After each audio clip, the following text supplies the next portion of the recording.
Yes, people, welcome back to the channel for the pole position pod. We were just live over an hour ago with Rasta on the for the Red Army Rand pod previewing the Liverpool game tomorrow against Manchester United. Now we're here back for the F1. We've got sprint race preview. I've got Ranveer, I've got King. We're going to preview the sprint race. We're going to talk about what happened in quali last night. A very interesting ending to qualifying and how all that unfolded. But lads, how are you guys all doing? All good? Everything okay? Yeah, good, thanks. How are you too?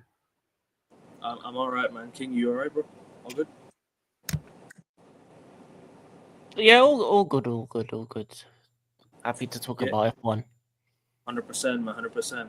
Um, Obviously, you know the quality, the way it ended yesterday.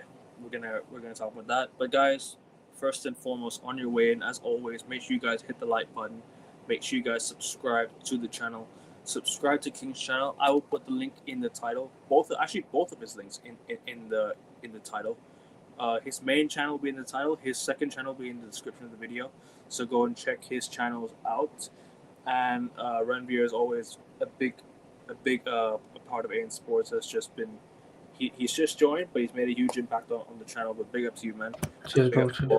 Happy and to big be a up, to part of the AIM Sports panelists. of course, 100%. But guys, talk about SQ1. Actually, do you know what? Before we get into to qualifying, there's been some F1 news this week regarding Mercedes, regarding some other cars. George Russell and Kimi Antonelli have signed new deals with Mercedes.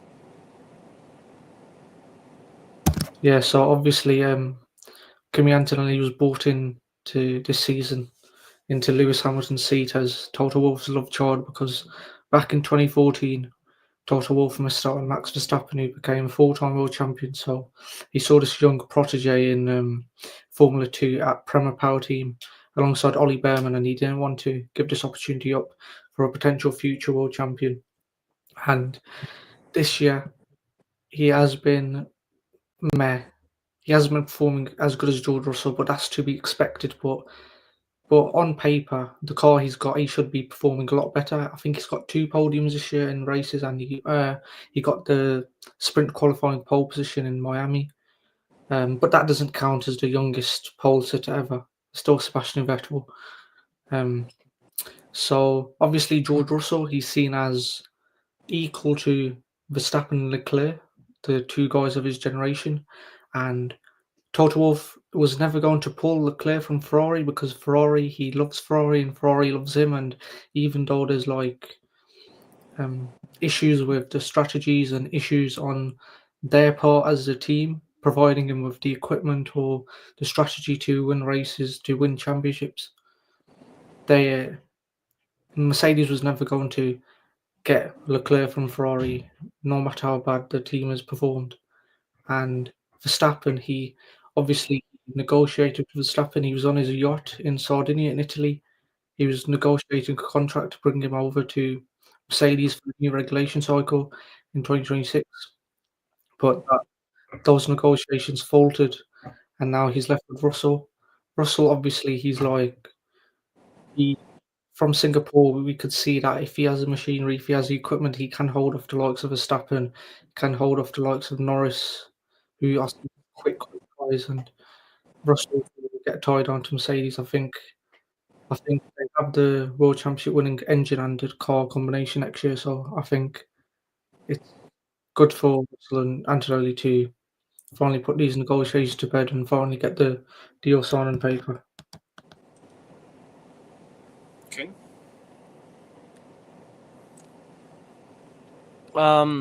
It was bound to happen, to be honest. As soon as Verstappen said he was staying at Red Bull, that means, for next season, it means that for Mercedes, they just had to keep with the same two. Really, there's not really anyone else they can put into the car that would be better as a younger driver than Kimi or as a current driver than George.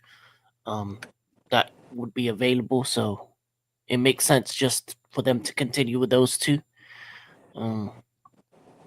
Kimi has been good enough in terms of his rookie season. He's not meant to.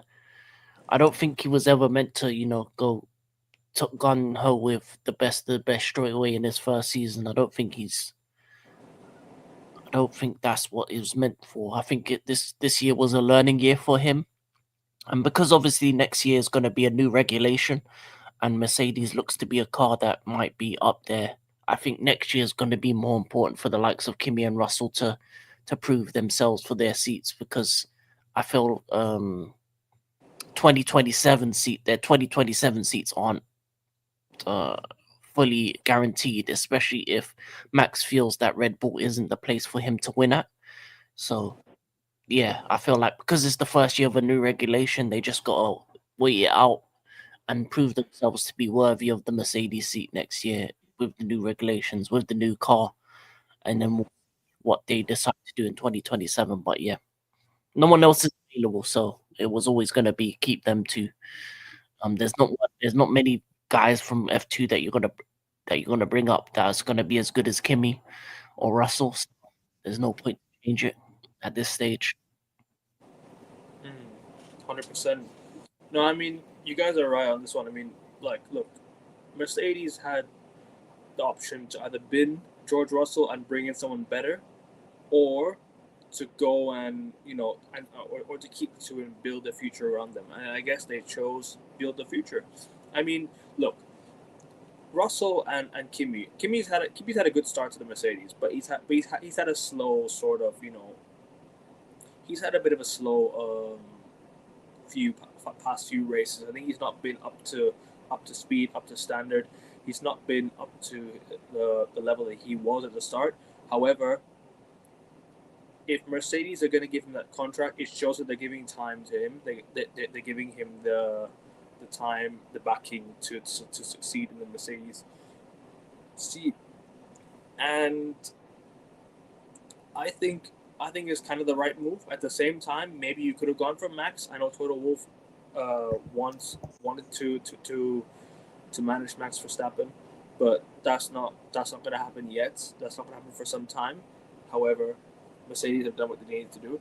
Got their players tied up to contracts instead of going out to find new ones and better ones at the same time. But listen, all in all, I think it's kind of the right move. But at the same time, yeah, they could have maybe gotten a Max Verstappen next year. I know you said he wanted to stay at Red Bull, but there's a chance that he could go to Mercedes sometime in the future. But still, regardless, George Russell is a good driver, but Yeah, there could have been better moves as well.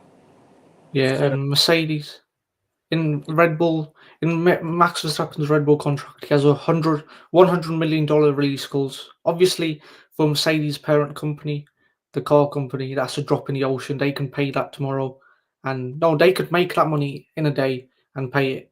But obviously, he's staying put at Red Bull. He wants to see how this regulation cycle goes. He wants to see where Red Bull are with their Ford powertrain, and obviously he'd be seen as the de facto upgrade over Russell. I don't think Leclerc is an upgrade over Russell in that seat. And as in Antonelli's case, obviously, as African King said, it's his first year to experience what life is like in a Formula One seat, especially one of the top three teams in the sport, obviously. And there's a lot of expectations on his shoulders. But as in when a new footballer arrives or a new basketballer arrives in a new team, if it's their first rookie season, if they just come from the academy, obviously you have to manage expectations and think if it's you can't think of them to be a winner straight away. You can't think of them to be a world beater straight away. And I don't think if you put Bottas in a seat, a 36-year-old Bottas, I don't think he'd be a major improvement over Antonelli in terms of performance in that Mercedes. So I think that is right to go forward with Antonelli and Russell as a pairing on one-year contracts, and they can see how this regulation cycle goes. And there's talks of Russell going to Aston Martin as well. So if they have a championship contending car next year, I think he might make the jump over to Aston Martin. Fair enough. Let's move on to the sprint race, unless you guys want to add anything to it. Anything more to? Can you? Yeah. It's just a short-term deal, I think, for both of them. I think they have one more year each, and then 2027 we'll find out by 2027 we'll find out which cars are the quickest in the new regulation. What are the better teams?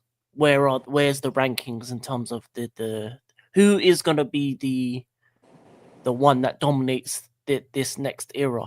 Because obviously, as much as McLaren are having a good patch now, it doesn't mean they're going to dominate the next era. The next era can be dominated by maybe a Mercedes, maybe if Red Bull get it right, maybe Aston Martin with the Honda power unit, Ferrari if they do their thing. And then that means pieces will get moved based on that. Also, you have rumors of Horner going to Ferrari. So depending on what happens in the future, can decide where a driver decides to go. And then with them signing Russell and Kimi, it gives Kimi one more season to prove himself in the new regulation as well. And it also gives Russell one more year to prove himself as a guy that if they give him the right car, can he win a world title?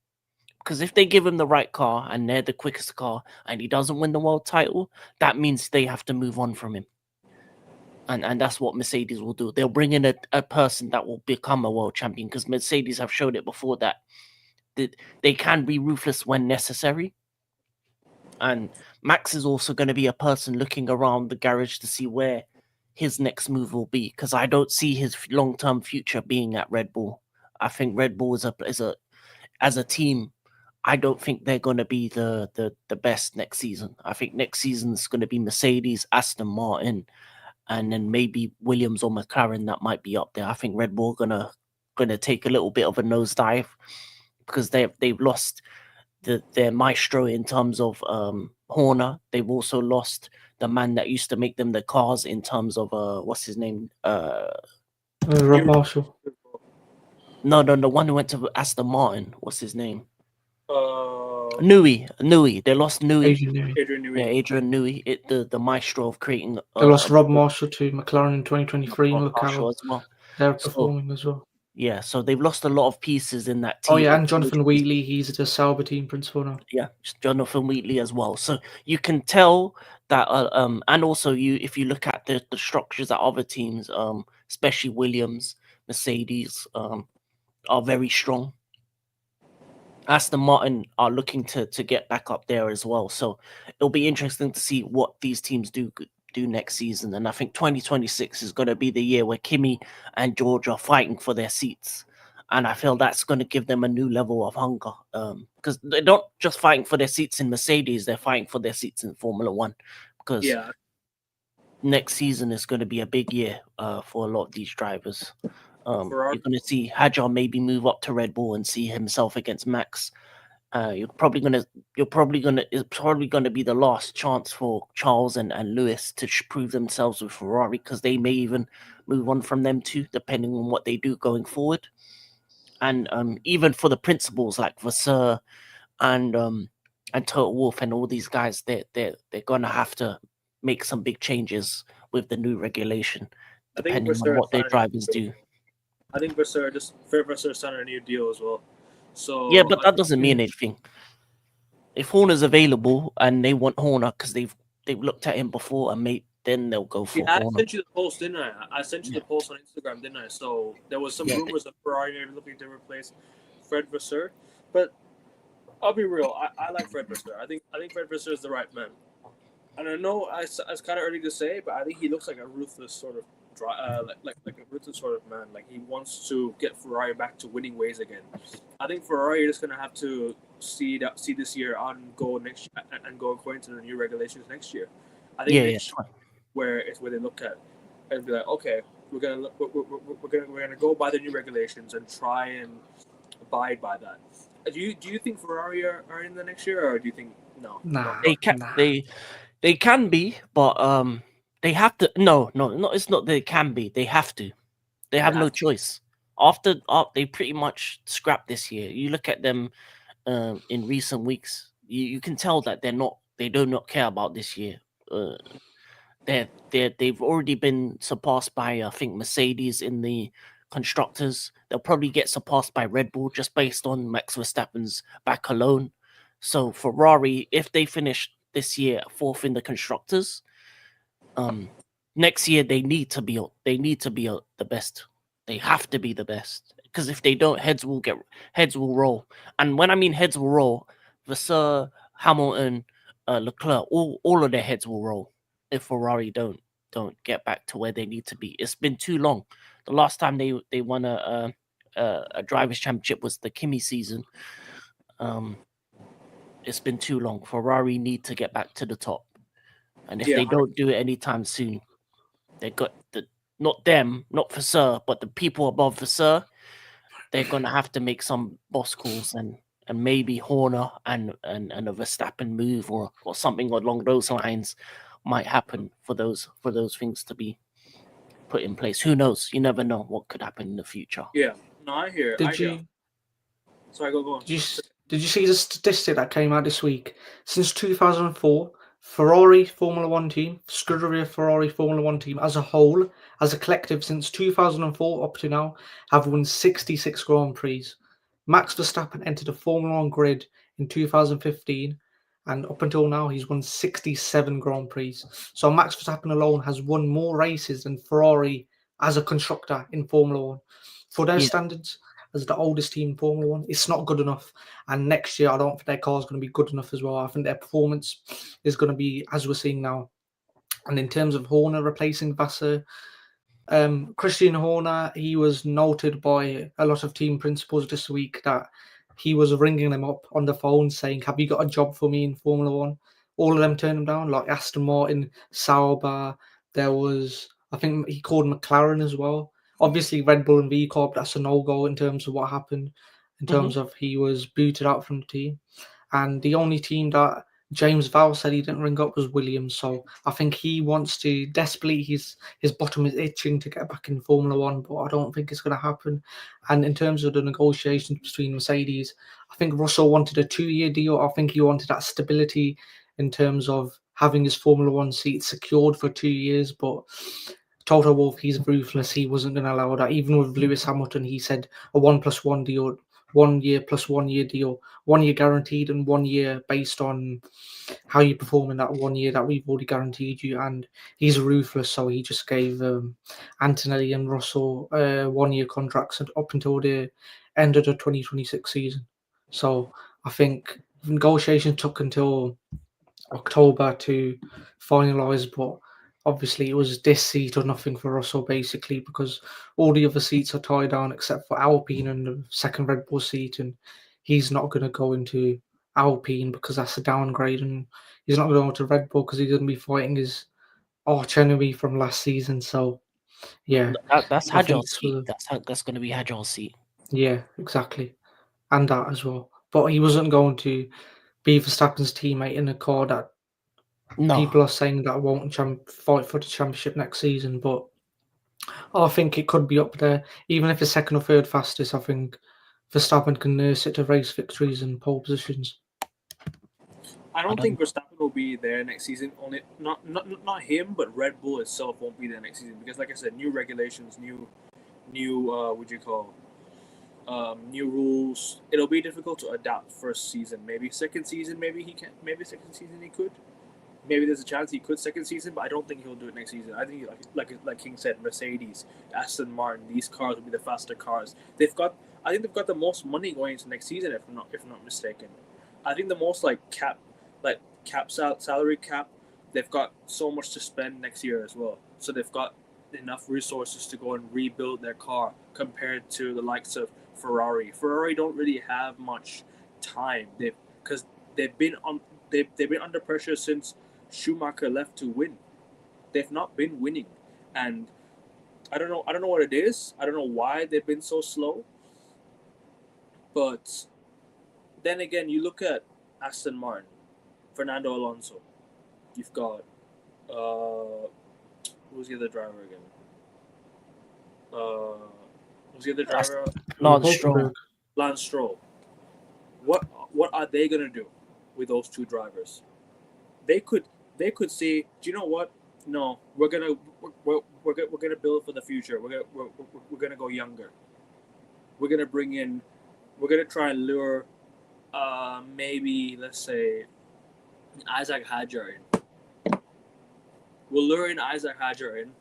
We'll go to who else? Mercedes. They've tied out Russell and Kimi because they know next year Russell can strive in the fastest car. You've seen with Russell this season that he has the ability to strive in the fastest cars, but it's just whether Mercedes themselves can adapt. I think they should because they have the money to do it. They have the money to go build. They have the money to become better. They've got the capital. Except I don't know if Ferrari do. I don't know Red Bull will next season because in the past they've been criticized of overspending salary cap. If I'm not mistaken, Red Bull. So regulations could be against them. You know, there's a chance that the regulations could be against them next season. So we shall see. That's what I think at least. I don't know if you guys want to add to that, but Yeah, I think it was the year 2022, the first year of this regulation cycle. Red Bull overspent on the yeah, FIA spending cap. They overspent in terms of salaries and equipment, infrastructure.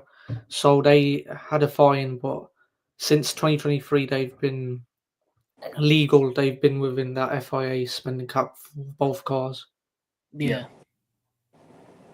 But yeah, that's what I think at least. I think Mercedes and Aston Martin, they've got the capital next season to build the fastest car. I think they've got the fastest engine as well, Mercedes. So we shall see next season. But anyways, unless you want to add anything more, we'll move on to sprint now. Nothing more to add. Let's move on to sprint qualifying. Yeah, congrats to George and Kimi with the new seats next season. Yeah. Sprint quali 1. Talk to me. What do you guys make of sprint quali 1? And so on and so forth. King, you want to go first? Yeah, not much really to say. It was a fast towards the end. Obviously, there was a bunch of drivers that didn't get to actually put a lap in towards the end because they were moving so slow. So the likes of Bortoleto in the Sauber, where you saw the speed the Sauber had, was unable to make a lap. Ocon and I think Colapinto, a couple of drivers weren't able to kind of get out of Q1 just because of that mistake. And then not much. I mean, there's not really much else to say in terms of Q1. Obviously, Yuki out again at Q1. He was one of the drivers that wasn't able to get that lap in. So he's having a disappointing season. His disappointing season continues as the second Red Bull driver. But yeah, not really much else to say. Unlucky for Behrman, he just missed out by a little bit to Gasly. But yeah, not much else really. Just a crazy end to the Q1.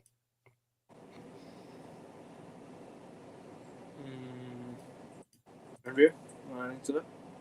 Yeah, not much to add. Obviously, there was a lot of traffic on track, but obviously, as the SQ1 dwindled down, there was Verstappen and Norris topping timesheets where Verstappen was a 10th off Norris, and then for SQ2 they bolted on the soft. So yeah, there was faster times still in the bag. I hear it. What's the other one that happened? Who got eliminated again? Was it like Stroll got eliminated? Bortoleto, Colapinto, I think. What in Q1? Yeah, in Q1. I don't remember. Q1 was Bortoleto, Ocon, Yuki, Colapinto, and Behrman. Yeah. So most of it was pretty much all the rookies except for Kimi. All the rookies except for Kimi. Like No, Hadjar was still through, and Hadjar, yeah. Lawson. Nah, Yeah. Lawson's not a rookie. He's been in F1 since 2023, so he can't count as a rookie. Technically, technicality. Oh, and the major rookie Fernando Alonso still made it through. He still made it through. So yeah. Sprint quality 2.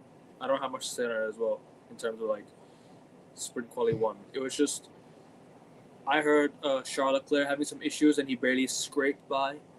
He barely scraped by and stayed up into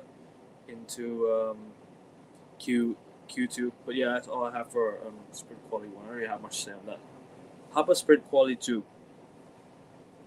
Sprint quality 2, they bolted on the soft tyres and they were going into the 132s in terms of time, but obviously there's not much more to add. Leclerc, I think he scraped by the skin of his teeth, and obviously Kimi Antonelli signed his contract this week and he got knocked out in SQ2, which is underwhelming in terms of, well, he's got this big deal. It should be a motivation factor, but it's not going to affect the course of this season in terms of what Mercedes expect of him to do. Oh, and sprint quali 1, Hamilton went fastest as well. I forgot to add that. Hamilton went fastest as well. So yeah, he's not had a bad quali. I think he's had a decent quali. But King, you ran into sprint quali 2? In sprint quali 1, Hamilton was 4th fastest, but yeah, that decent for him. No, they were still on mediums in sprint quali 2. It's medium, soft. They only put softs at the end there. Yeah. Well, then BBC Sport is fibbing then, isn't it? Yeah, BBC Because Sport. I was reading BBC Sport. Oh, fair enough. Yeah, BBC Sport fibbing.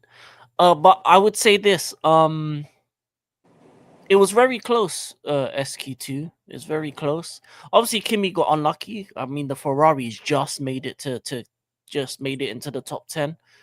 What happened? Did anything happen to Liam Lawson? Because he had no time. What happened to Liam Lawson? Liam Lawson's time got deleted because of track limits. His time got deleted at the end of sprint quali 2. Okay, so Liam Lawson got his time deleted. He got a bit unlucky. Hadja wasn't quick enough, and then Kimi just missed out to the 2 Ferraris that they just pipped him at the end. But it was one of them ones where maybe Kimi could have got a bit more out of the car. On his end, he probably is frustrated with his lap.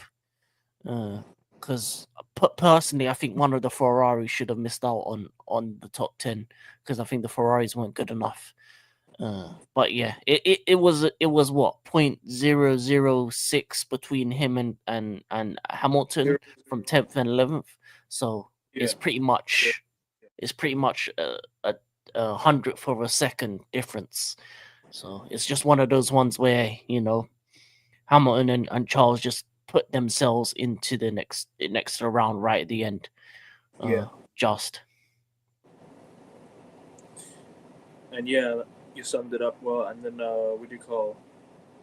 Was it Oscar Piastri? He also escaped, kinda. In SQ2, was it? He barely escaped. No, he put himself up to 3rd. But yeah, he did. It wasn't the best of lap for him. It wasn't the best. But towards the end, he had to go 3rd fastest. But sprint quali 3 is where we unfold this. Bro, that was one of the best endings to a sprint quali I've ever seen. Seriously, you had Hulkenberg of all drivers on provisional pole. Then you had Lando Norris go provisional pole.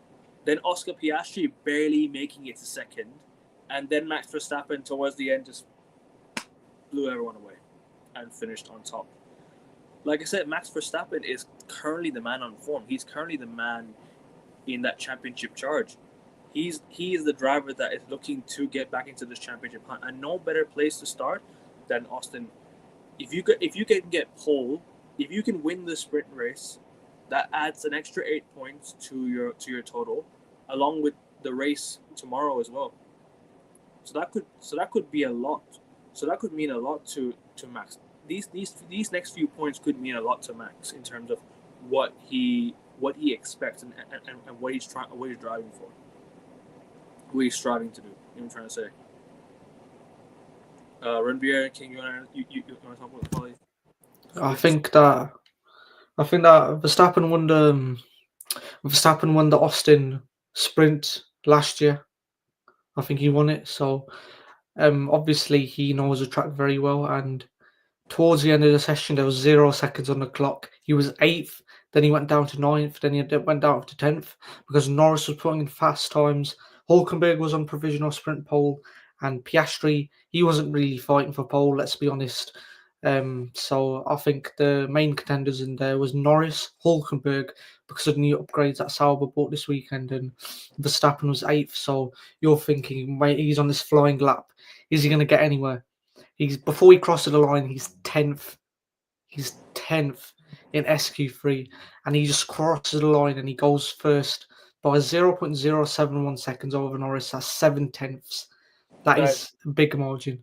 He made up 7/10 over Norris's fast time, and that just shows that, well, we're running out of superlatives to describe this guy.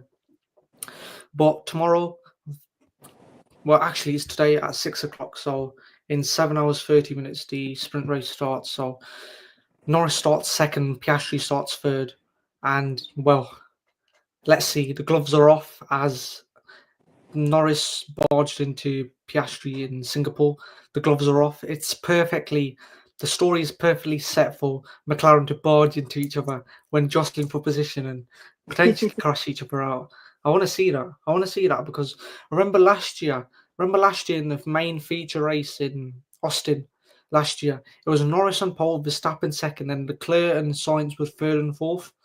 And as Verstappen was fighting Norris in second, Verstappen barges Norris off track, and that allows Leclerc and Sainz to go. Exactly. Yeah. That was a big mistake on Verstappen's part. He can't do that today. Well, obviously he's got the advantage going to turn one where it's a left-hander. Verstappen got the penalty, didn't he? I think he got the penalty, didn't he? Verstappen. Yeah, in Texas. I think it was like 40 something.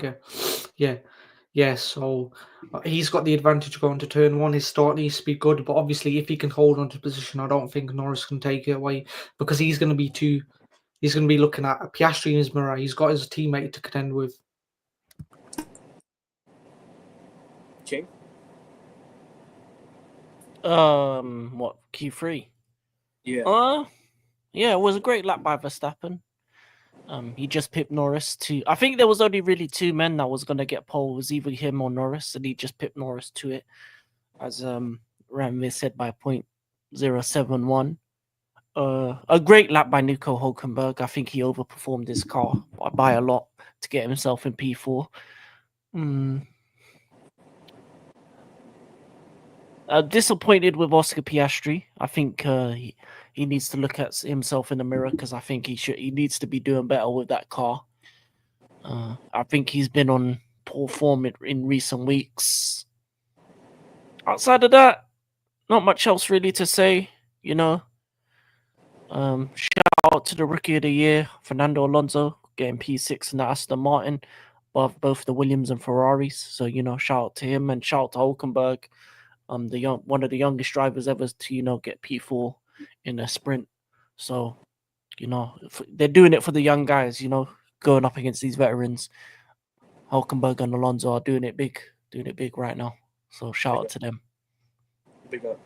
And obviously, like you said last year, Max Verstappen and Ranveer said as well about the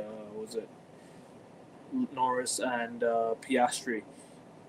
Honestly, what is actually happening to Oscar Piastri right now? Is it lack of confidence? Is it his car is not what it once was? Is his confidence dying down? Has he lost motivation? Has McLaren sort of said? Not said, but last week you guys would have seen the championship celebrations, didn't you?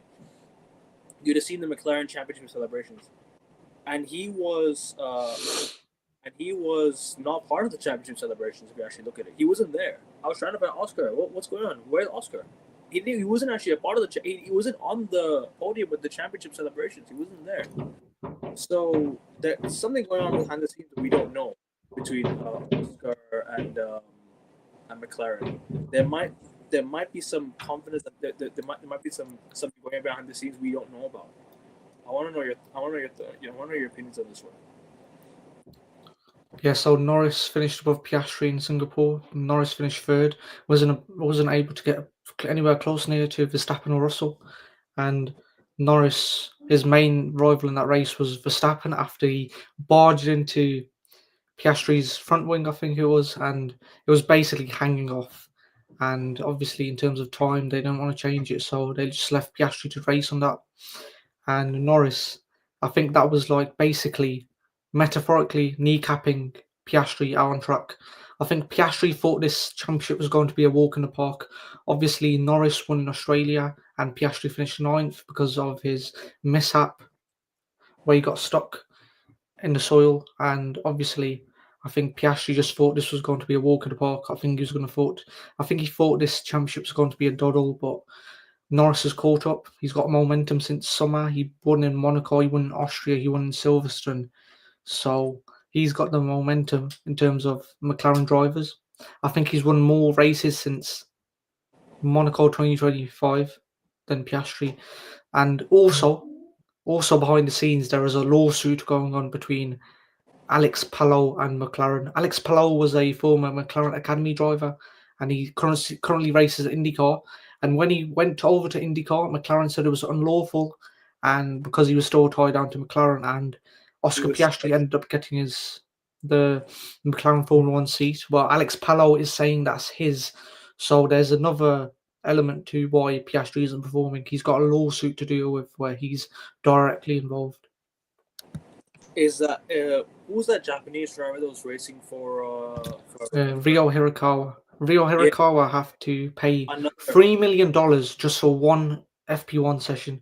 He had to pay $3 million for one FP1 session, and Alex Palou is saying that's also unlawful, and also that bends the rules of Formula One. Why are you getting a driver to pay $3 million just for one FP1 session where you might do a maximum of 30 laps? Okay. You have anything to say on the Piastri? I think when it comes to this title, this race for the drivers' championship, it's about pressure. I think this is a pressure that probably Piastri he's never had to deal with in Formula One. Obviously, he's won titles in other formulas, up until this point. So he's become a champion before, so he knows how to become a champion.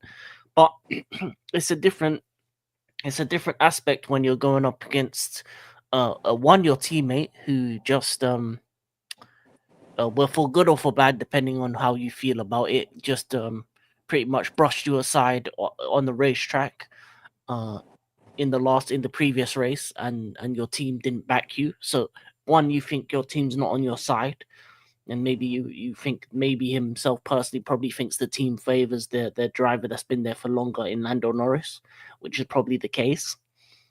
And then two, you also have another threat, which is a multiple time champion who's looming over them and is showing a ruthless streak in recent weeks in Max Verstappen.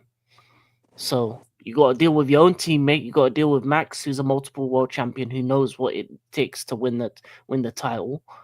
And even Ranveer talked about this in terms of the last time McLaren had two drivers like this in this type of situation with Hamilton and Alonso. It was Kimi who ended up winning the championship because the two McLaren drivers were too head and tongue with each other. So you've got beef from in and outside of the camp. So it's a kind of it's basically not a happy camp over there at McLaren. I think you can see it, you can feel it. That as I said, the gloves are off. This is the crunch time. Like at the start of the season, when you're just racing and you don't really know what you're gonna go for by the end of the season, it's calm. You can win races, you can lose races. It's cool. Do you think? Finish your point first. Sorry. When it comes to like the last 5-6 races, when the title's on the line, that's a different type of pressure. And I think he's gonna have to come and get his mind right and deal with that pressure, and actually put on a performance at some point in the next couple races to kind of alleviate that kind of stress that he probably is feeling. And obviously with the situation with the lawsuit, that adds extra pressure as well, because he's dealing with stuff that's beyond the sport as well. So do you think it's an issue between the two drivers, between the engineers, or between certain members of staff inside the unhappy camp? I don't know. It could be anything, because if you look at the history of Formula One, when there's two guys that are going after the same title, there's always going to be issues, regardless of whether it's a personal thing, whether it's just on the track, whether it's team v team. Examples of it are Hamilton versus Rosberg. They used to be friends, and then they had a big feud. You also look at Alonso Hamilton in the early years as well. You see it most times when there's two guys that have the potential to win a world title, and they're just as good as each other. That's when the biggest problems arise.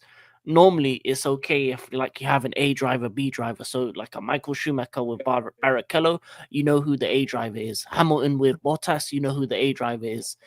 Verstappen with Perez, you know who the A driver is. In this situation where two drivers are too close in terms of level of quality, and there's no real A driver, that's where the most tensions lie. And you've seen it. You've seen it in recent years and in the past. So that's probably the biggest reason is that the McLaren themselves don't know who their A driver is. And with that being said, it doesn't allow them to create the right strategy for either driver. So one driver is going to feel like they're being shafted week on week. And last week, Piastri felt like he got shafted with what Norris did and with the team not backing him. 100%. I mean, like I said, the championship celebration just tells you everything you need to know. I mean, like, look, McLaren was celebrating. I was looking for Oscar. I'm like, where is Oscar? Then surely there's something issue.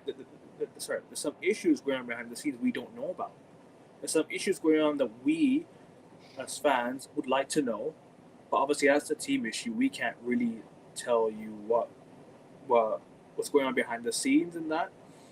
But if there's something wrong, they have to sort it out because you want one of your drivers winning that championship. Because, like Ranveer said on one of the clips I uploaded, if these guys don't capitalize, you've got Max Verstappen right behind your rearing ready to win the championship. Right behind the mirror is Max Verstappen. You have him right there. If you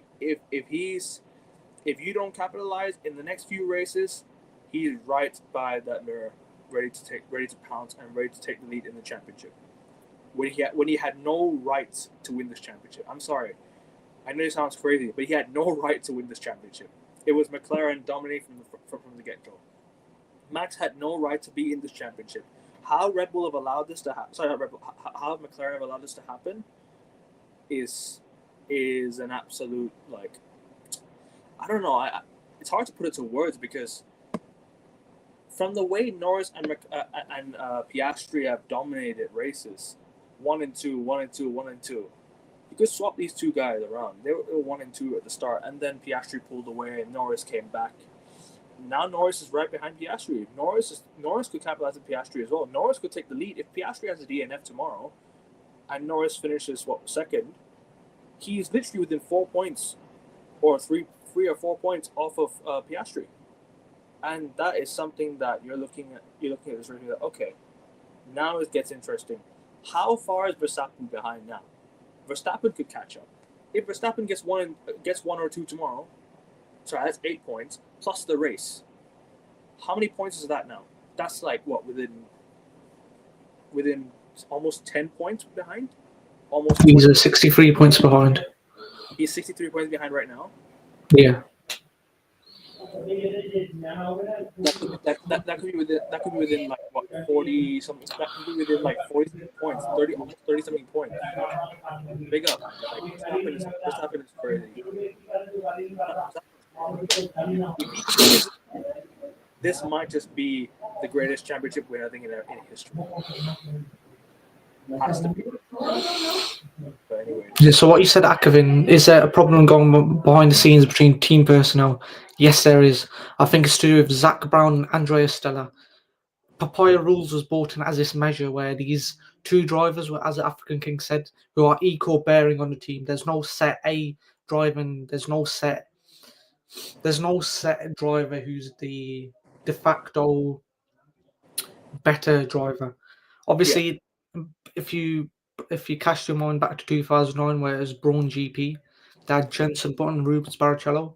People think either of them could have won that title, but as the season progressed, Jenson Button proved himself as de facto A driver in that team, and obviously they came home and they brought home the drivers and the constructors championship.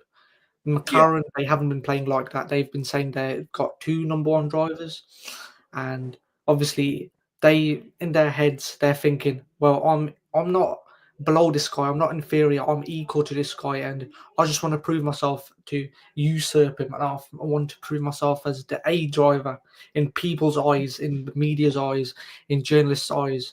And I think that what happened in Singapore, where Norris barged into Piastri, I think that was where Piastri thought, well, these guys are not on my side. Andrea Stella, Zach Brown, they're letting this happen to me. I'm the championship leader. I've been winning races comfortably by 40-second margins this season. My teammate, he's only come into play since Monaco this year. What has happened? How have you allowed this to happen? And I think that's going to be playing on his mind. But Andrea Stella and Zach Brown, they're not backing him up. I think in that team meeting after Singapore, Zach Brown and Andrea Stella just turned around to him and said, well, that's just motor racing. You came into the sport, you won the Formula 3 championship, you won the Formula 2 championship, but this is where it gets real in Formula 1. But you both got the same car. We're not going to favour strategies, but what happens on track, where if you barge into each other, where if you jostle position on track, where if someone gets crashed into, we're not going to be the ones to deal with it. We just want to bring this home, bring this drivers' championship home safe and dry. And while this has been going on, there's been a lawsuit. Obviously, Lando Norris is mentioned in that lawsuit as in paying $44 million for a Formula One seat for the McLaren Formula One team. But I don't think that's going to be playing on his mind as much as Piastri's, because Piastri might be feeling, well, this was Alex Palou seat that I stepped into. This was meant to be Alex Palou driving in Formula One this year. I was meant to be in a different championship this year. So I think that might be playing on his mind. But as Akavin said, this will definitely be the greatest Formula One World Championship Drivers' Championship win of all time. Obviously, James Hunt, I think he clawed a 40-point deficit to Niki Lauda to beat him at the Japanese Grand Prix in 1976 by 1 point. But I think this will be a bigger victory than that. 100%. 100%. Because where you see, I think there was going to be 100-point deficit at one point in the season, and he's brought it down to 63 points. Well, if he wins a sprint race today, that's an extra 1 point that is made up on Piastri, and 2 points if Piastri stays third. So if Piastri stays third and Verstappen's first, it's 8 points for Verstappen, 6 points for Piastri. And tomorrow, if Verstappen finishes first and Piastri finishes third, or if Piastri finishes second, Verstappen gets 25 points and Piastri gets 18 points, so that's a 7-point swing. But if Verstappen gets 25 points and Piastri finishes third, well, that is 10 points he's made up on Piastri. So this weekend he could potentially make major big points where this conundrum, this pot is boiling over at McLaren, where they don't know how to manage their situation where they've got two number one drivers. 100%. King, you want to add anything to that before we move on to predictions? Yeah, you know what it feels like to me? It feels like the Rosberg-Hamilton situation in the sense of Mercedes was the German-based team that wanted the German driver to win the championship. And I think they did everything they could to make Rosberg win that championship. And then... Sorry, can I interrupt you real quick? In 10 minutes, guys, FPL deadline. In case you haven't done your FPL team, do your FPL team now. Deadline's in 10 minutes. Sorry to cut you off. Go on, bro. It's an FPL. No one's doing FPL, man. FPL deadline, bro. On FPL. Anyway, as I was saying, it reminds me. Interrupt me for FPL. Who cares? It's a Formula One show. That's because he's top of the league. That's why he wants to say that. He wants to rub it in. No, but it reminds me of the Mercedes Rosberg Hamilton season, because it was the German team that wanted the German driver to win. That's what it felt like in that season. And I think this is the same case with McLaren. They're the British team that wants the British driver to win. I think ideally, if they were going to pick a world champion, they would pick Lando Norris, because that would make more sense. Being a British team, they get the British driver, British championship. So I feel like Oscar probably also has that on his mind as well. That he's the odd man out in terms of, firstly, he didn't come from the McLaren drivers. He didn't come from the McLaren Academy. He came from, I think, was it Alpine? Yeah, Alpine's academy. Yeah, probably Alpine. Because of From what Alpine's happened. academy. Yeah, What because happened August 2022? Yeah, they said he Yeah. signed a contract to when he race. didn't. Yeah. So Got a bit messy there. yeah. So he's not been. They didn't make him. He's not British.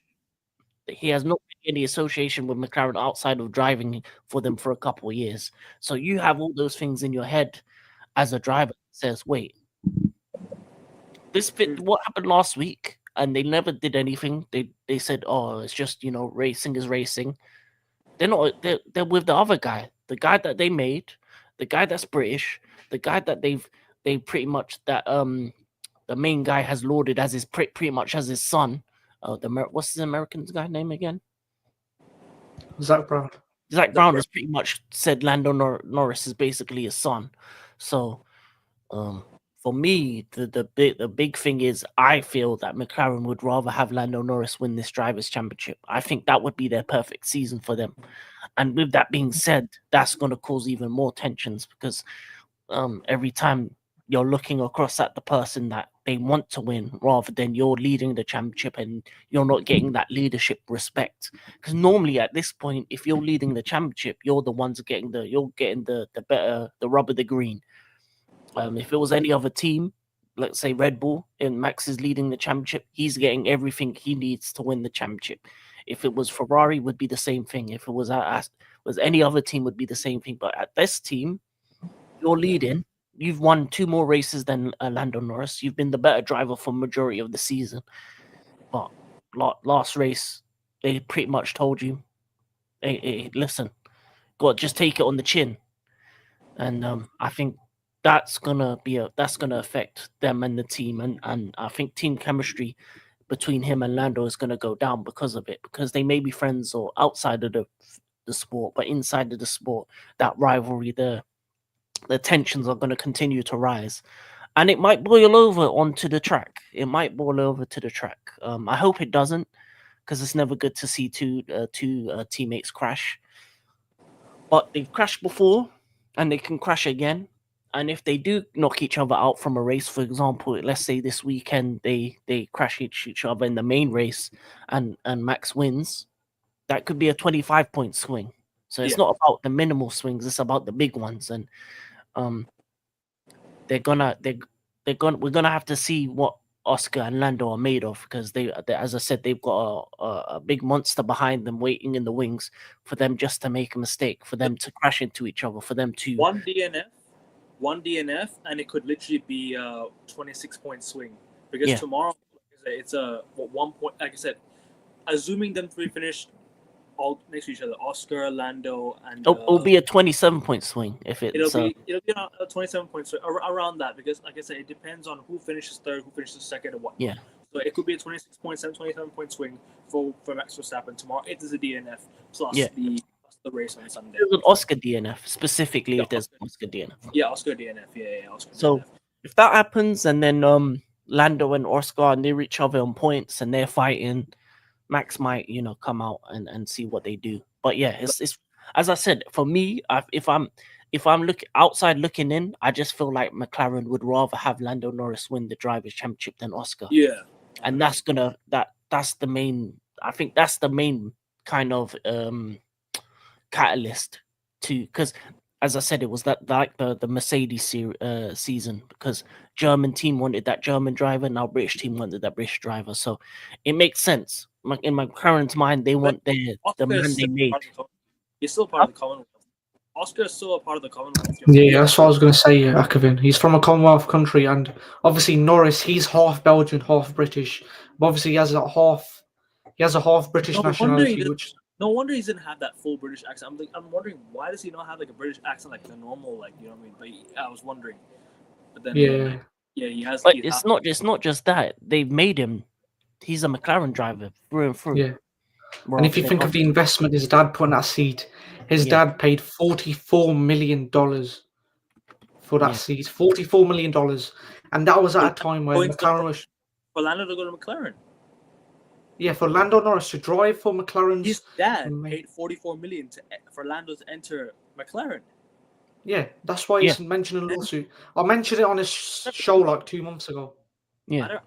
I don't remember that at all. I'll be honest with you. Yeah. I don't remember that. And at all. he's been a part of their young drivers program since 2017. So he's Ferrari, Yeah. he's McLaren through and no. through. I knew that he was from McLaren, but I never knew that his dad paid 44 million for him to Yeah, get. you into probably the have to team. pay that much for a seat. Yeah, that's mad, bro. But anyways, Who was big his up to teammate? Who was his teammate? Ricardo, wasn't it? It was Danny No, in Ricciardo. 20. Oh yeah, it was Sainz. It was Sainz in It was 2019. Sainz and Danny Ricciardo was his other teammate. Yeah, I think it was Stoffel Van Dorn that was in that seat. He had to pay $44 million to release. But 2021 it was Ricardo. I remember that for sure. Yeah. 2020. but Yeah, and Oscar's at Alpine Academy. He was at Alpine Academy, and then before that, he was elsewhere. So it's pretty much you want your guy to win it. You want the guy that you made to win it. Nah, I can't get over this, man. 44 million out of your Yeah. own pocket. yeah, but I was gonna say because this was at a time where McLaren was His struggling family to get must have sponsors. His family must Yeah. have all the bread in the world. His dad's net worth is like £400 million because he's a pensions fund manager.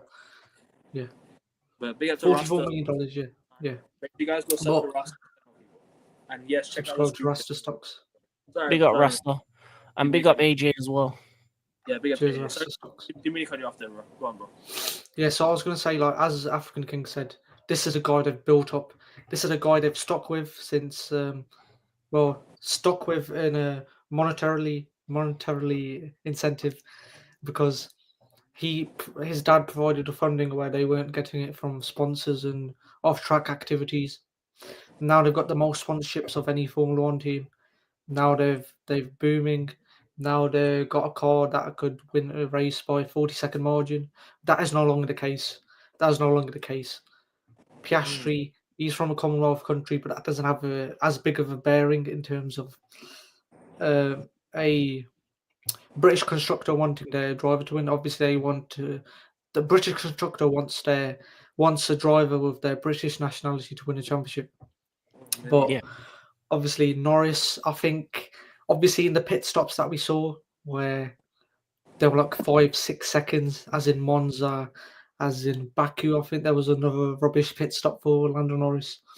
So Pounds or I think pounds or dollars? You say pounds or dollars? Was it dollars. $44 million US fee. Yeah, that's how much it costs to do that. But obviously, his dad has backed the McLaren project from 2019, and now 6 years later, they've just won 2 constructors' championships in a row.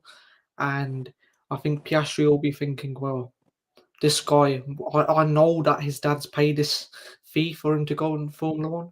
My dad, for my whole junior career to Formula One now, he paid $6 million. I only got this seat because I won the Formula 2 and the Formula 3 championships consecutively. I only got this seat on merit. He got this seat based on monetary incentive. So that's going to be playing on his mind, obviously, this lawsuit with Alex Palou. And I don't think Piastri... 1.443.64 billion. 1,443,640,000 Thai baht. He's paid. That is crazy, bro. No, but you got to exchange it from 2019. No, I did. Oh, You did? 2019. 2019. Yeah. Oh, sorry. Yeah. So Still, back to what I was. mad. Yeah. I'm sorry, I can't get over this, man. 44 million out of his own pocket is crazy. Nah, sorry. Yeah. Man. No, but anyways, anything more you want to add before we move on to predictions? Yeah. So as African King said, Oscar Piastri is going to be thinking, I have no ties to this team. I've got no history with this team. I'm only on this seat because of what Alpine put out on Twitter, and I'm in this seat because of merit, because I won the Formula 2 and the Formula 3 championships consecutively. Also, I won the Formula Renault Cup. I think it was a Formula Renault 3.5 series, if I'm not mistaken. He also won that championship. So he got that seat on merit. Norris got that seat based on monetary incentive. So he's going to be thinking, well, money talks in the sport. Money talks. Even though Zach Brown, Andreas Stella have got equal bearing in this team, that there's no set A driver, that there's no set number one driver. Well, if you look at it on paper, if you look at it based on what's happening on track, They favour Leyland Kinder Norris. You know that's his name, Leyland Kinder Norris. Like a His Kinder middle egg. name is Leyland. Kinder. Yeah. That's mad. Wait, is it the chocolate brand Kinder? Yeah, yeah, Chocolate. yeah, yeah. Yeah, Oh, yeah, he's soft like chocolate. That's why. Yeah, adds to the lucky narrative. to take a sip of my water yet. I'm lucky I didn't take a sip of my water yet, King. You're lucky, bro. Yeah, anybody but Norris. Why didn't you put that in your name today? I Sorry? forgot. Yeah, but anyway, they're going to be thinking this Leyland Kinder Norris. This guy, Kinder. he's backed the McLaren Kinder. Formula 1 team from day dot. I've got no monetary ties. I've got no historical ties. Obviously, there was an Australian driver's seat that I'm stepping into, but it doesn't even matter because, well, even if I fight tooth and nail, they're probably still going to favour Norris. That's what he's thinking. He's probably still going to favour him, but obviously, I've just got to fight now, and obviously, that's going to be a big mental bearing on him. And I think he is going to falter. He's going to crack. He's going to crack like we've never seen before because I always thought that Piastri was never a chill guy. I thought he's going to crack at one point, and yeah, he's been Yeah, crack babied. like a Kinder He's been No. Yeah, it was got to get the toy outside No, Yeah. it's the from his it's toys the, at the prom. it's the Kinder egg that really got me. It's the also the Kinder and Bueno as well, wasn't it? Yeah, Kinder and Burma. that one really got me though. I swear. Sorry, Roger. Continue, bro. Yeah, but what was I saying? What about the? He's gonna crack. Yeah. Oscar's gonna crack. Under Yeah, pressure. yeah, Oscar, yeah, 100%, 100%, 100%, 100%. He doesn't have the minerals. He doesn't have the fight, and he doesn't have the balls to fight with Norris. What Norris did to Piastri, I can never see Piastri doing that back to Norris, where he barged into him and he damaged his front wing. I can never see Piastri do that. And He today might it's have going to to be though. He's gonna have to do that. yeah, exactly. He's going to have to, but obviously it's different to do it physically in real life than it is to do it mentally in your own head. Or if it's a dream, even if you have a lucid dream of crashing into Norris, I don't think he's ever had that. And I think he dreams of him being Norris's dad and giving him a Kinder egg, and then he opens the chocolate and then he throws the toys out the pram. But what was I going to say? Yeah, today it's going to be interesting at 6 p.m. in 7 hours 59 minutes when the sprint race starts. That battle into turn one. Verstappen's going to hold the lead. I know he's going to hold the lead, but Piastri and Norris and Piastri behind him, there's going to be a touch between Piastri and Norris's cars. There definitely is. I think maybe in like turn 6 of the race, it could be there. Yeah. It could be about there, but no, it depends. Anyways, King, you want anything more? And we'll do predictions. I know No, I'm good. I ain't got nothing else to say. It was a good conversation though about I McLaren. really enjoyed that. I thought it'd be like a 40-minute conversation, like a half an hour. But this was a good conversation. I can't lie to you. Yeah, better without what's the name? Aggerstein. It's better without him. Yeah. Big up Agustia. I think I know what you're talking about. He'll be back tomorrow for the race preview, hopefully. Because I actually had a discussion with him on the All Sports podcast. He was talking about Formula One. He mentioned about Oscar not being in the team celebration. I was trying to find him in the picture. I was like, I couldn't find him. I was like, does he have his cap off? No way, he wasn't there. Yeah, when he went to Singapore pit lane, he just cut off Zach Brown's message. Yeah, because it was Oscar's team and he himself didn't go. Lando's team and Lando were celebrating in the podium. I think. Oh yeah, I saw on Reddit this year during summer break, that McLaren are negotiating what to do if one of their drivers loses out the World Championship. So obviously in Abu Dhabi is the final race of this year. It could be a 3-horse race still. It could be Verstappen versus Piastri versus Norris. And what McLaren are doing, because they're management, they're that performance flashy team where they're trying to do these bro science strategies to try and boost their team's performance, even their pit lane personnel.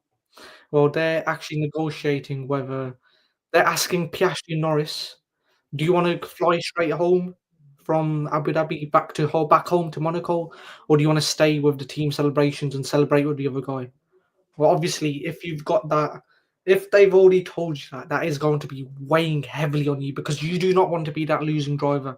You don't want to be the driver who's just lost the World Driver Championship, and they're.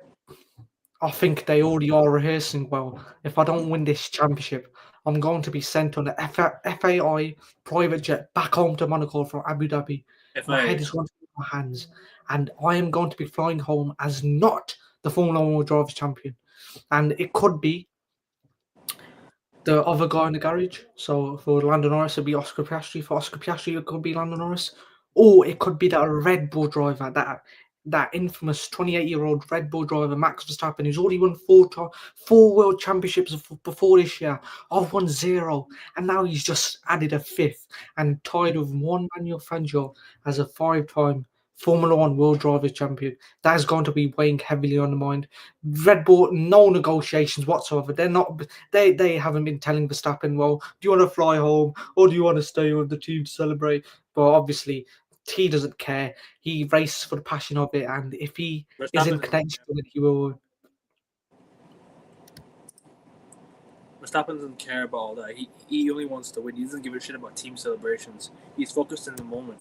One thing about Verstappen's mentality, he does not look at celebrations as the barometer of an F1 race. He wants to win, wants to take it a race at a time. How many races we got? Like 5 left? 6 left? 6. So Austin, Mexico, Yeah. Sao Paulo, Las Vegas, Qatar, and Abu Dhabi. So there's 6, and there's still 2 more sprint races left after today in Brazil and Qatar. Yep. There you go. So yeah, it's going to be an interesting end to the season. We shall see what happens in the coming races, but we are going to give our predictions now. I'll go first in this one. I don't often go first. I'm going to go at Max number 1, Lando number 2, Austin number 3. Outsider, Lewis Hamilton. Actually, no, Nico Hulkenberg. Outsider to finish in the podium. Yeah, for my prediction, I'm going to go Max Verstappen victory. I'm going to go. Do I want to say that McLaren crashes out? No, not today. Not. It's too. It's not too for the sprint race today. It's too crucial. It's too much of a crucial point of the season to crash into each other. Although there's going to be will to do it. They're not going to crash into each other. They're going to nudge into each other.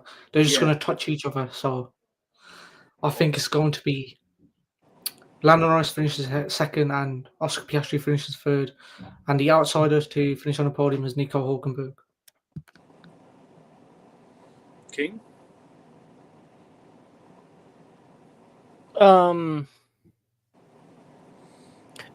Verstappen hasn't lost a sprint race yet, so I don't think that's going to change. So I think he's going to win. Who do I think is going to be second? I think it'll be Lando. That's what I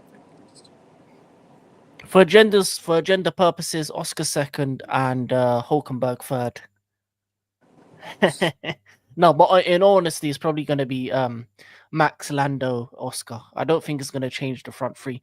The only change that possible could happen is if Oscar passes Lando, or if Oscar and Lando crash, then it will be Max, Hulkenberg, and George. That's fair. I think most. So if the McLarens crash, then it'll be no. If the McLarens crash, it'll be Max, George, Hulkenberg. If the McLarens don't crash, it'll be Max, Lando, Oscar. That's what I'll say. And don't forget, based on this season, based on every season that Lando Norris has been in Formula One, he's not great when it comes to turn one, wheel-to-wheel racing. You saw what happened in Sao Paulo last year. You saw what happened in Austin last year. You saw what happened last year in Qatar. So he's not great when it comes to wheel-to-wheel turn one racing. Obviously, he's got the bearing of his championship rival right beside him on the grid. So he's just going to have to retain second place because Verstappen is going to pull away. Verstappen, I don't see making the same mistake that he made last year in Austin Vita race. So Verstappen is going to pull away at turn one, and it's going to be Norris. He's going to touch Piastri, and but obviously they're still going to retain second and third off, and that's going to be the Gonna touch how you the more. race finishes. What was what? King, what was your prediction again? You said Max, Lando, Oscar. Yeah, and if they crash, Max, George, Hulkenberg. Who's your outsider? Hulkenberg? George is an outsider. And Randir, what's your outsider? Nico Hulkenberg. Your Hulkenberg? Yeah, okay, same. Anyways, guys, I think we are going to wrap it up here unless you guys want to add anything real quick before we close out. Yeah, I think 6 teams bought upgrades this race. It was Red Bull, Visa Cash App Racing Bulls, Aston Martin, Haas, Sauber, and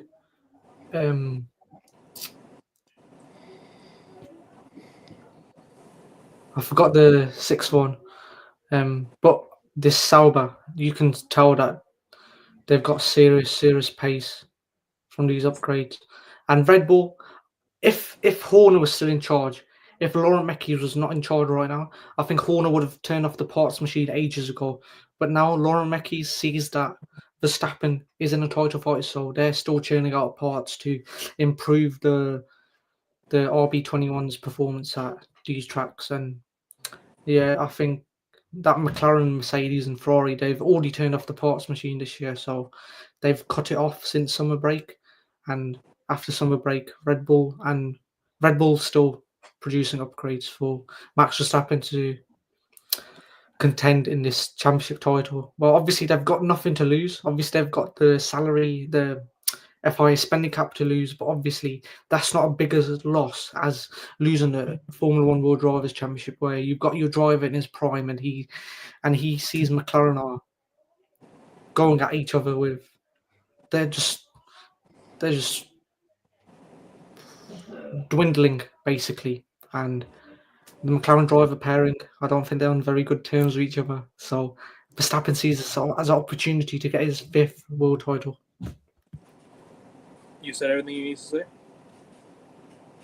Yeah, you know that McLaren discussion we had where you were shocked to find out his name and his how much he spent on a seat. I think you should clip that up in the StreamYard. I will do. Get the YouTube Shorts algorithm churning out, bro. Say it again so I can clip it up. When you were shocked to find out how much Lando Norris's dad paid for his seat. Oh no, that everyone already knows about it. And his name. Soft like Kinder Eggs. I know about it already, so I'm not going to clip it up. It's not really like an important moment of the stream. I'll clip up the predictions or whatnot. But King, anything you want to add before we close out? Like, say everything you need to say and you haven't said on stream. No, one last thing. It'll be interesting. It'll be fun to see the Williams and Ferraris fight each other. It's like old school. Even though it's for like 7th to 10th, that should be fun. That should be fun racing. Did you see the BBC journalist? I think his name was Scott Mitchell-Mom. He said a Ferrari should not be behind two Williams and Aston Martin. Well, obviously anything can happen in this sport. That is true. Yeah. He's right. Based on historical legacy, that is true. But obviously anything can happen in this sport, and obviously Ferrari's underwhelming, and Aston Martin and Williams are on the up from their leadership. So Williams in the history was a great team back. They were, but Ferrari are just the goats of F1. Let's just be honest. Even if not in recent time, Ferrari are still the goats of F1. Like historically, success, like size of franchise. Yeah, but like they're like United, you know. They're past it. I know. Yeah. I 100% agree. 100% agree. It's the same thing. Like both of these franchises don't have the capability to sort of build in the modern day. But they already have the prestige, the history, everything's already been placed. It's just can they continue that? They both have. So Ferrari's Manchester United. Would you say that Mercedes is Manchester City? I would say McLaren and McLaren and Arsenal. No, sorry, McLaren. No, McLaren. Excuse me, McLaren and Liverpool. I think McLaren and Liverpool. I think McLaren and Liverpool. I would say. Oh, because their performance has dropped off. No. I would say Red Bull or Arsenal. Sorry, No. Man City. Well, Agustin said that Williams or Arsenal. No. I say Red Bull and Man City because Red Bull accused of cheating, spending over salary cap. Man New City money. charges. New money. Man City charges Mercedes or 4 in a Chelsea? row. 4 in a row. Also, Tiki Bergstein, he left Manchester City, Oh, and this season Christian and Horner left Red Bull, so you could say that. Yeah, and also don't forget, I was going to add, Red Bull have a very good academy, right? Red Bull's academy is very, very good. Yeah. Yeah. Man Yeah. City's academy is they made 500 million in profit over the years. That's similar, right? Also, 4 in a row. Yeah. Yeah. yeah. So that's why I'm thinking, Red Bull and Man City. Yeah, also, one of Man City's directors left this season, Tiki Bergstein, and Red Bull's team principal Christian Horner left this season. So yeah, Yeah, exactly, Yeah. man, exactly, 100%. If Max Verstappen leaves, Pep Guardiola leaves. You know what I mean? 4 in a row. is it? No, Or is it like Haaland leaving? It's like no, Haaland leaving. no, because Pep Because wants he's 4 a in a row. bagsman. Verstappen's a bagsman on track, prolific. Verstappen and Red Bull never won 4 in a row until Verstappen joined. Man City and Pep have never done 4 in a row until Pep joined. So, yeah. No, but in terms of Verstappen, he's a player for the team technically, and No, Haaland's a player for Wait, the team. did you say Red Bull have never done 4 in a row? They did with Vettel. Yeah. Yeah.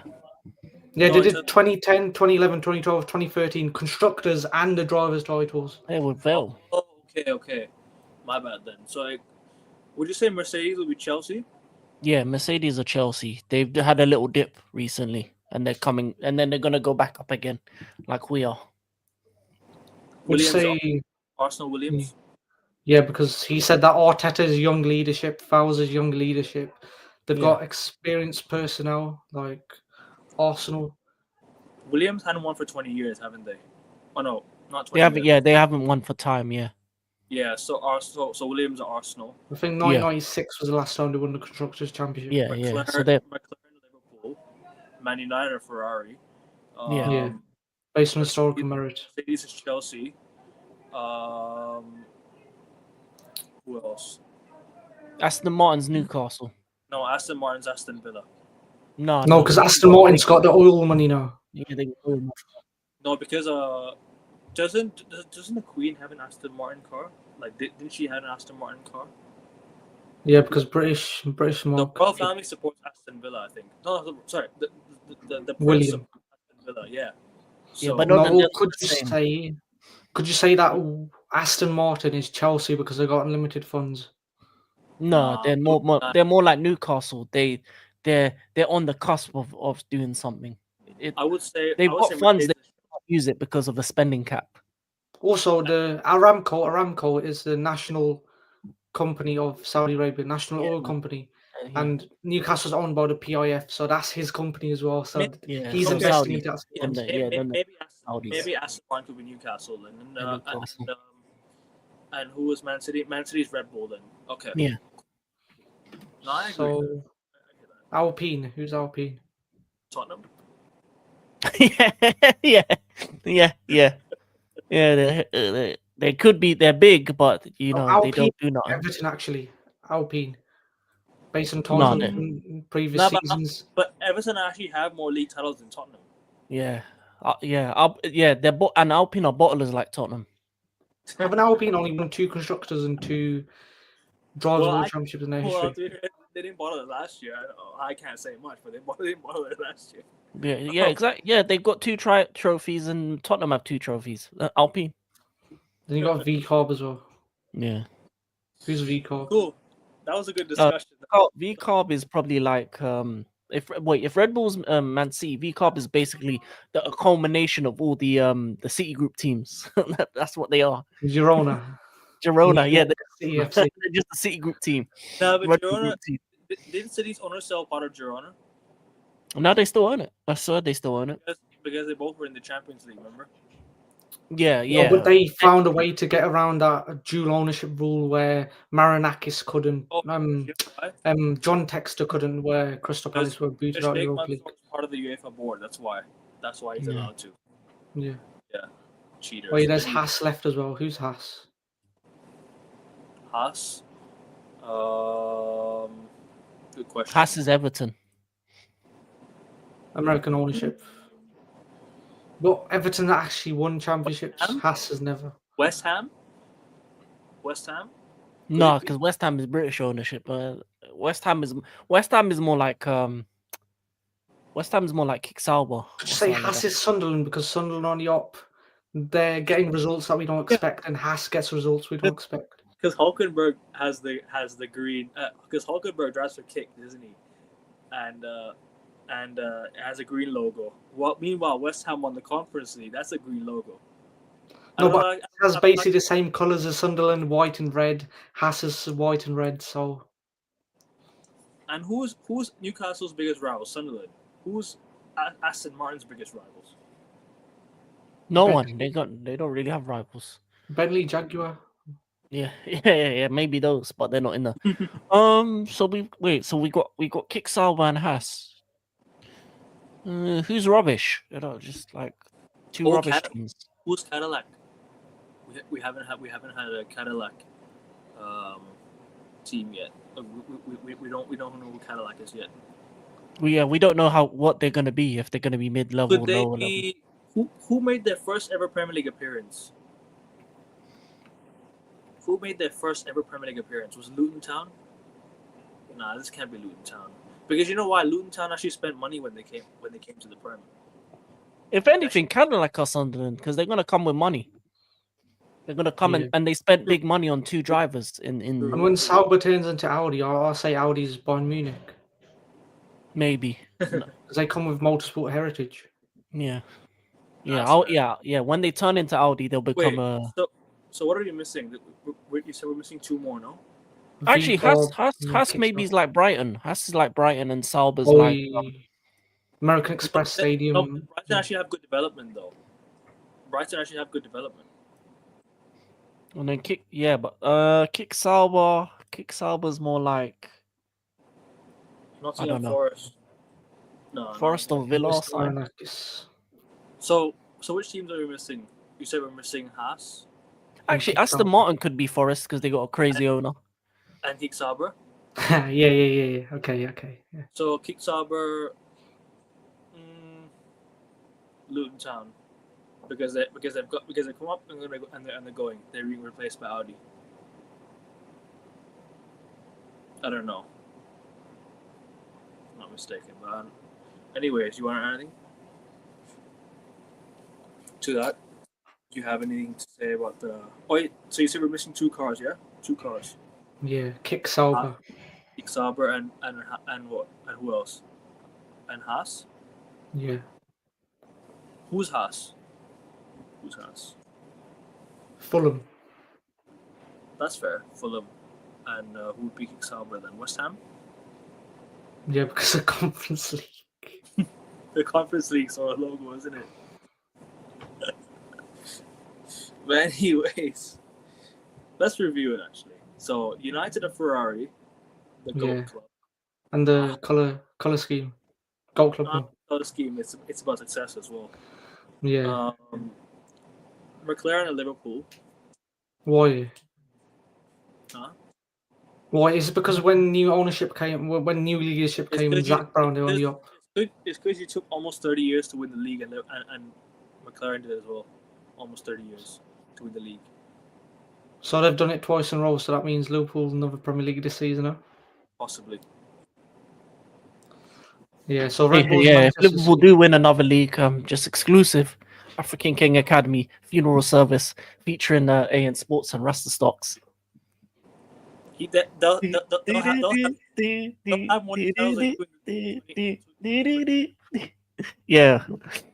They'll have more league titles than you in the 2020s, bro. Just know. Who? Liverpool. In the what? In the 2020s, you said. In the 2020s, yeah. I don't care about that. You won how many Premier League titles? 6, right? No, but they won a Champions League. And so did you prior to the 2020s. No, but in the 2020s they won a Champions League. You won the Champions League, then the Premier League back to back. In 2019, yeah. Yeah. Yeah, but that doesn't count as 2020s. No, I'm just saying that you won the Champions League and the Premier League in 18-19 and 19-20. Yeah. But anyways, Oh, wait, Ram's a Liverpool fan. Yeah. Oh, nice. Yeah. Listen. Go win that title, man. Anybody but No, Arsenal. no. Any ABL, anybody but Liverpool. ABBL, anybody but Liverpool. Hey, what? ABBL, anybody but Liverpool. Anybody but Liverpool. Anybody's one word, bro. Because ABL. What did King say? What did you say it was? ABA, anybody but Arsenal. Okay, ABL, anybody but Liverpool. Cool. No, actually, ABL, anybody but Liverpool and Leeds. Done. Yeah, but when are Leeds ever going to do anything? Nah, I want Leeds to fuck off back down to the Championship, bro. That's what I want them to do. They're staying up. Leeds, I think they might stay up. You know, when they first got promoted, yeah, before the first game week kicked off, I was like, nah, they're not going to survive. But I think they will. Yeah, there's worse teams than them. That's the thing. Not Forest. Yeah, but Sunderland's definitely staying up. But anyway, we were saying Red Bull's Man City, Ferrari's Man U, then Liverpool is McLaren, then Williams is Arsenal. Yeah. Mercedes is Chelsea. Yeah. That's what 5 teams. Aston Martin is Newcastle. Then we said Fulham is Haas. Fulham is Haas. West Ham. Sauber is West Ham. Cadillac is Sunderland. Yeah. Racing Bull is the Girona or whatever one of them. Yeah. Teams. And we're missing a team. Aston Martin, is it? No, Aston Martin, Newcastle. I already said that. Oh yeah, and Audi when it turns into Sauber is Bayern Munich. Yeah. Is that all the teams we have listed? Yeah. And Alpine is Tottenham. Yeah, Alpine is Tottenham. Yeah. That's 9 teams? I swear, that's not 11 teams. That's 9 teams, I think. We done 11. We did 11. Well, technically 12 because he also did Audi. Yeah, that's fair. But then Audi's replacing Kick Sauber, so yeah. Obviously, it's a different mark with different lick of paint, different logo, different sponsors. Yeah. They'll add prestige with Audi. And also, Bayern's got unlimited money basically, and the Qatar investment funds sponsoring Audi, so they could have unlimited money as well. Yeah, Audi's going to be good after a couple of years. Any motorsport they touch, they win a championship. Like they won Le Mans. Obviously, that's a one-off race, but they also won the World Endurance Championship. That's in. They won the World Rally Championship in the 1980s. They won the Dakar Rally. They won Formula E Championship as well, if I'm not mistaken. So they're serial winners when it comes to motorsport. Any type of motorsport, and it was going to be. It's a logical step up to the pinnacle of motorsport, Formula One. So when the opportunity came to buy Sauber, done deal. Next year is going to be fun. Yeah, next year will be fun. We'll definitely preview the off season as well. Don't worry, guys. Once the F1 season's over, there's still gonna be F1 content during the off season. Are we streaming the Massa lawsuit in 11 days? I don't know if I'm allowed to. Is it allowed to be talking about or? Yeah, obviously, you're allowed to talk. No. I mean, like, because I don't want to spread misinformation. You know what I'm trying to say? I don't want. No. You can. Okay. Yeah, you just have to say allegedly. Okay. According to my sources. According to my sources.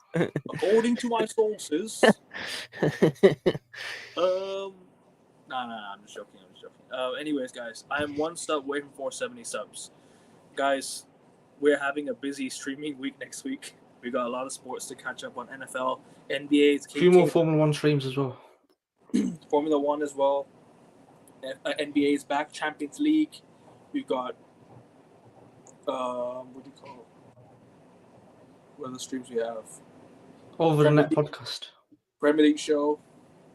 So yeah. TL show. Champions League back. Champions League on Monday. So we got NFL. 3 shows on Monday. King, are you okay with doing Champions League on Monday after the NBA? What time's the NBA show? NBA shows at 6 p.m. UK. And the Champions League shows what time? 8 p.m. UK. Yeah, I'll do both. I'll skip the West Ham game. Why not? And and we have the F1 show prior to that as well. In the morning. Oh yeah, the review show at 4:30 UK, 4:30 p.m. UK on Monday. Oh, 4:30 p.m. Oh, cool. Yeah, no problem. So 3 streams in a row we got on Monday. Yeah. Cool. Anyway, Renver, you okay to do it? You okay to do F1 and the NBA and the Champions League? Yes. Yeah. Of course. Cool. In sports, I will be here. You're lucky. Yo, I thought the stream was gonna start at 9 o'clock. Yeah, I woke up at 9:24 a.m. First thing I do, I'll hop on YouTube. I'll look at your in sports. I hadn't finished my lunch yet, bro. I literally just finished my lunch right before what do you call it, the start time I originally started. Like I told King we're gonna do at was it 9:30, but then I said nah, I'll eat my lunch first. But cool, it's been a good show, lads. I'm 1 sub Yeah, 4-7. good discussion, bro. Subscribe to King's channel. Both of his channels are in the title. I managed to fit. Actually, not in the description. Actually, I put it in the description of the video. Finally got his streaming ability back. Go sub to his channel. Go sub to his channel, people. Let's get him to 160 subs. Unless you've already reached there, King. No. On the way to 160. And 50 on the other one. Trying to get. What do you 50 have? on the other one. What do you have coming up? You have the watch alongs in an hour. You have Chelsea watch along in an hour, right? Yeah, I have Chelsea watch along in an hour. I do. Cool. And then in between, I'm gonna do some videos for the other channel. That's fine. In between, and then in the afternoon, I've got Fulham Arsenal, Bayern, Dortmund, and the NWSL Spirit versus and F1 Sprint Pride. Well. And F1 Sprint as well. No, I'm not watching that. I'm not watching that on my channel. You're not gonna watch it on the channel, but you have it on the side, don't you? Oh yeah, maybe. I don't know. Man, I didn't really. It's very easy. It's very easy highlights to catch up on, anyways. Even if you miss it, it's like a half an hour thing. So. Yeah, cool. But then I showed a girlfriend for 60% of the time. I might not, man. I'm kind of anti Formula 1 at the moment. I've got a lot to catch up. I've got a lot to catch up. A lot. So guys, the Classicers today. Yeah, we're talking about is the Classica bigger than Liverpool versus United? But I didn't realise it was today. You know. It's not bigger than Liverpool United. No way. Yeah, exactly. Yeah. What game? Liverpool United is the biggest. What's the Classica? Bayern Dortmund. Yeah. Oh, okay. Is that what they call it? I think it's the biggest derby in Germany. Yeah. Yeah, I'm watching that for the Fulham Arsenal game. Liverpool United is the biggest game in English football history. Nobody can convince me otherwise. In England. Yeah, in England. Yeah. Liverpool United is the biggest game in English football history. I'm not being convinced by any other game. No Arsenal, Tottenham bullshit. Yeah, nothing.